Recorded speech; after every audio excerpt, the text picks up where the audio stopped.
سرزمین کشمیر پر ازل سے ہی اولیاء کرام، خدا رسیدہ بزرگان دین، صوفیوں، رشیوں اور عارفوں کا سایہ فگن ہے۔ ان تمام بلند مرتبہ شخصیات نے وقت وقت پر یہاں تصوف، راہ سلوک، فقہ، احادیث اور مجموعی طور دینی و دنیاوی علوم کے مینار روشن کیے ہیں۔ حضرت عبد الرحمن بلبل شاہ رحمۃ اللہ علیہ، حضرت امیر کبیر میر سید علی حمدانی رحمۃ اللہ علیہ، حضرت پیر دستگیر صاحب رحمۃ اللہ علیہ، سلطان العارفین حضرت مخدوم صاحب رحمۃ اللہ علیہ اور شیخ العالم جیسے سینکڑوں بزرگان دین نے اپنی صلاحیتوں اور کاوشوں سے پوری دنیا میں وادی کشمیر کا مرتبہ بلند کیا اور کشمیریوں کا ایک عظیم مقام مرتب کیا۔ ان برگزیدہ شخصیات نے نہ صرف دینی و دنیاوی علوم سے لوگوں کو مستفید کرایا، بلکہ یہاں کسب معاش کے لیے مختلف قسم کی دستکاریوں کو بھی متعارف کیا۔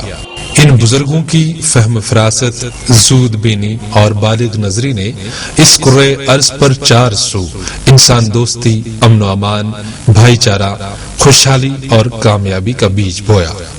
ایسی ہی ایک برگزیدہ شخصیت ہیں محسن کشمیر، مخلص دائی دین،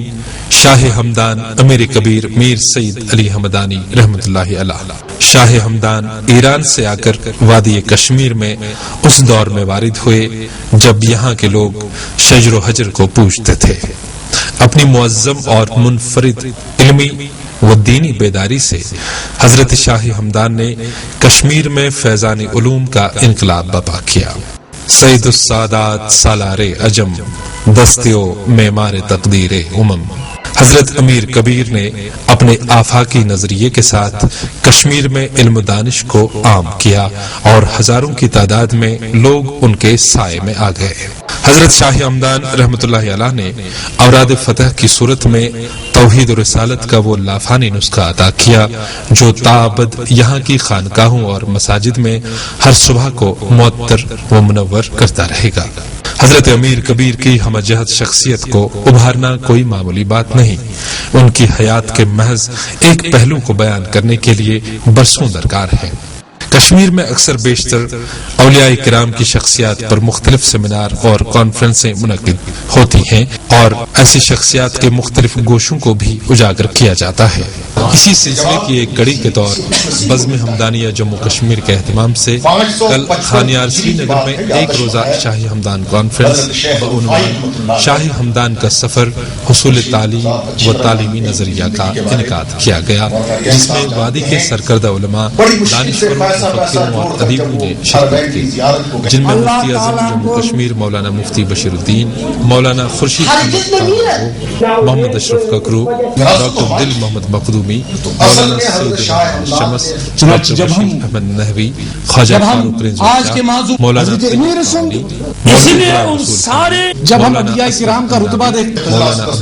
اویسی اور صحافی طارق علی میر کے علاوہ جمعیت حمدانیہ کے زعماء اور ہزاروں کی تعداد میں عقیدت مندوں نے شرکت کی۔ اس موقع پر مہمان خصوصی کے فرائض مفتی اعظم مولانا بشیر الدین نے انجام دیے۔ تقریب پر عالموں اور دانشوروں نے شاہ ہمدان رحمۃ اللہ علیہ کے علمی کمالات، دینی خدمات کے علاوہ ان کے روحانی کمالات اور سفر حصول تعلیم و تعلیمی نظریہ پر اپنے زرعی اور بلند پایہ خیالات پیش کیے۔ حضرت شاہ ہمدان کے تئیں زبردست خراج عقیدت پیش کیا گیا۔ اس کے علاوہ ڈاکٹر دل محمد نے شاہ ہمدان کے سفر کشمیر کے موضوع پر پاور پوائنٹ پریزنٹیشن پیش کیا، جس میں انہوں نے شاہ ہمدان کے بارے میں کہا کہ شاہ ہمدان نے نہ صرف یہاں اسلام پھیلایا بلکہ انہوں نے لوگوں کو دینی تعلیم کے ساتھ ساتھ مختلف ہنروں میں تربیت دے کر روزگار کے مواقع بھی فراہم کیے۔ تو اصل میں حضرت شاہ ہمدان نے علم حاصل کیا اور کم سینے میں حاصل کر لیا، اور آج جو ہم پر ادبار ہے، ہم جو مفلسی کے شکار ہیں، ہم جو پسماندگی کے شکار ہیں، اس کی بنیادی وجہ حصول علم اور علم کے حاصل کرنے میں ہماری کمزوری ہے۔ وراثت تو ہماری ہے، حضرت شاہ وہ صلاح نہیں جا سکتا، رسول اکرم سے نظر انداز نہیں کیا جا سکتا۔ تو بہرحال ان کی بڑی عظیم خدمات، ان کی قربانیاں، میں بس یہ آخر میں عرض کرنا چاہوں گا کہ بڑی مدت میں ساقی بھیجتا ہے ایسا مستانہ، بڑی مدت میں ساقی بھیجتا ہے ایسا مستانہ، بدل دیتا ہے جو بگڑا ہوا دستور میخان نہیں. شاہ ہمدان زندہ اور پنو تمو جاویدانی خدماتو ست یس تمو تت وتہ پہ کام کر یس وقت مقرر کر حضرت سرور عالم صلی اللہ علیہ وسلم. ہر جتنا میرت آکی دلش زندہ شد و عشق سبتست بر جرید عالم دوام ما. اکی طرف خالقاہی معلہ یتی دل اس گرن یوان، بیئی طرف مسجد یتی بدن گرن. چنانچہ اس ریاست میں جب وہ تشریف لائے اور کشمیریوں کو اوراد فتحیہ کی شکل میں توحید و رسالت کا ایک ایسا ابدی اور لافانی نسخہ فراہم کیا کہ جب تک کشمیر صفحے ہستی پر قائم ہے ان کا یہ نغمہ ہمیشہ ہر زبان پر انشاءاللہ ظاہر ہوتا رہے گا. رضینا باللہ تعالی ربا وبالاسلام دینا وبمحمد صلی اللہ علیہ وسلم نبی و رسولا. جب ہم اولیاء کرام کا رتبہ دیکھتے ہیں 555 تو ہم یاد کرتے ہیں خود سرکار دو عالم حضرت محمد عربی صلی اللہ علیہ وسلم جو اپنے صحابہ کبار حضرت ابو بکر صدیق رضی اللہ تعالیٰ عنہ جیسے صحابہ کو یا حضرت فاروق اعظم رضی اللہ تعالیٰ عنہ جیسے صحابہ کو حکم کرتے ہیں کہ میری قبا لے کر میرا امامہ لے کر جائیے اور حضرت خواجہ اویس کرنی کے دربار میں جائیے. شاہ ہمدان سن ذکر اور یہ موضوع کے تعلق یوزن ونکس امی سیمینار خاطر مقرر کرنا آمد چھو شاہ ہمدان سن علمی سفر تے علمی نظریہ. بجائے خود چھو اک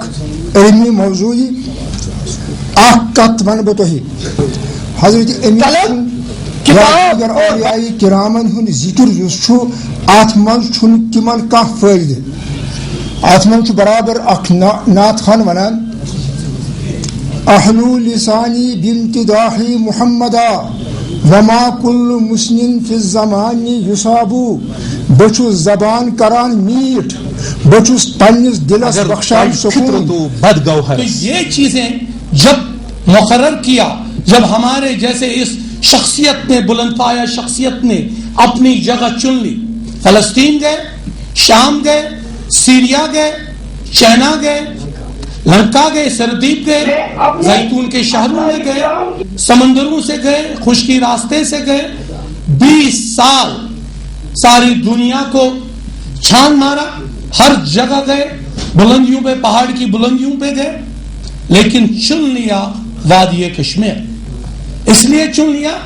کیونکہ یہ روحانیت کا ایک مرکز بھی رہا ہے، یہاں سلسلہ ہے اولیاء کرام. یہاں پہ مجھے یاد آیا کہ شاہ ہمدان صاحب جب 12 سال کی عمر کے تھے تو ان کو چونکہ حاکم کے وقت کے حاکم کے اولادوں میں سے تھے، ان کو تیر اندازی کی مشق دی گئی اور ان کو اپنے استاد نے کہا کہ وہ اس پر بیٹھا ہے پرندہ، اس پرندے کو تیر مارے. تو شاہ ہمدان نے تیر تو مارا لیکن تیر ایسے مارا کہ وہ پنکھ پہ لگا، صرف پر زخمی ہوا. لیکن اس کے بعد وہ اس پرندے کو ڈھونڈتے ڈھونڈتے وہ اگھار میں گھس گیا پرندہ، اور شاہ ہمدان صرف 12 سال کی عمر میں اس کو اسی غار میں گئے، اور جہاں پہ ایک بزرگ بہت اعلیٰ بزرگ جو وہاں پہ عبادت کرتے رہے، انہوں نے جو ان کی سفید بھوئیں تھی جن سے ان کی آنکھیں بند تھی، انہوں نے آنکھیں کھول کے کہا کہ آپ ہی سید علی ہمدانی رحمت اللہ علیہ ہو، السلام علیکم. تو یہ ہے بلندی ایسی اشخاص کی. اور جب ایسی اشخاص ہماری وادی میں آتے ہیں اور ہم ان کو یاد نہ کریں، ہم ان کے حصول تعلیم کے بارے میں بات نہ کریں، اور ہم آج کے اس چیلنج، آج کے وقت کی آندیاں جو چاروں طرف سے آ رہی ہے، ان آندھیوں میں سپر ہو کے کھڑے ہو کے اپنے اولیاء کرام کی باتیں نہ کریں تو پھر ہم اپنے آپ کو اصلی کشمیری کہہ نہیں سکیں گے. یہاں تو بہت کچھ ہے، یہ ایسی محفل ہے، ایسی پرتپاک محفل ہے. تو ایسی محفلوں میں میں کہوں گا کہ نہ صرف یہ ایک محدود ایک ایسے کمرے میں رہنی چاہیے، ایسی محفلیں اسی طرح ہونی چاہیے. جب امیر کبیر یہاں تشریف لائے اور یہاں کے بادشاہ شہاب الدین شہاب شاہ نے ان کا استقبال کیا اور سارا کشمیر امڑ پڑا. وہ وقت یاد کرے, وہ تاریخ کے پنے ڈھونڈ لیجئے, ان میں ایک ایک لفظ ڈھونڈ لیجئے کہ سارا کشمیر ان کے استقبال کو نکلا. تو اس لیے ایسی ہی ایک ضرورت ہے وقت کی کہ یہ سارا جب ان کا نام لیا جائے تو ہم بھی ٹی آر سی جیسے اور دوسرے بڑے بڑے جو میدان ہیں ان میدانوں میں یہ محفل منعقد کریں. اللہ تعالیٰ کو جناب شیخ احمد رفائی نے وہ ساتھ آدم علی نبینا علیہ الصلوۃ والسلام پد تم پتن یم تمسن تسبیح و تقدیس کرن ویل مخلوق تم چھ ملائکہ کرام. تمن پرن حکم ناسب بنو حضرت آدم علی نبینا علیہ الصلوۃ والسلام یت کائنات نہ پن خلیفہ. یہ اعتراض آو کر ملائکہ ہن طرف اتاجلوا فیہا من یفسد ویسفک الدماء, اخ کر سہ فساد بے کر سہ خون بہاوا. اللہ تعالیٰ نے جوڑ جواب وَعَلَّمَ الْآدَمَ أَسْمَاءَ كُلَّهَا ثُمَّ عَرَضَهُمْ عَلَى الْمَلَائِكَةِ فَقَالَ أَنْبِئُونِي بِأَسْمَاءِ هَؤُلَاءِ إِن كُنتُمْ تَعْلَمُونَ. شاہ ہمدان رحمۃ اللہ علیہ کا حصول علم اور ان کا تعلیمی نظریہ حقیقت یہی ہے کہ خدا کے بعد اگر مقام کسی کا بلند ہے تو وہ حضرت محمد رسول اللہ صلی اللہ علیہ وسلم. لیکن پیغمبروں میں سے جو ان کے خودداد اوصاف ہوتے ہیں, وصف اور کمالات ہوتے ہیں, ان میں سب سے بڑی بات اور بڑا وصف جو وصف عیب تنائی سے بری ہوتا ہے. تیرے تو وصف عیب تناہی سے ہیں بری, حیران ہوں میرے شاہ کیا کیا کہوں تجھے. ہر انسان کا ایک باب شروع ہوتا ہے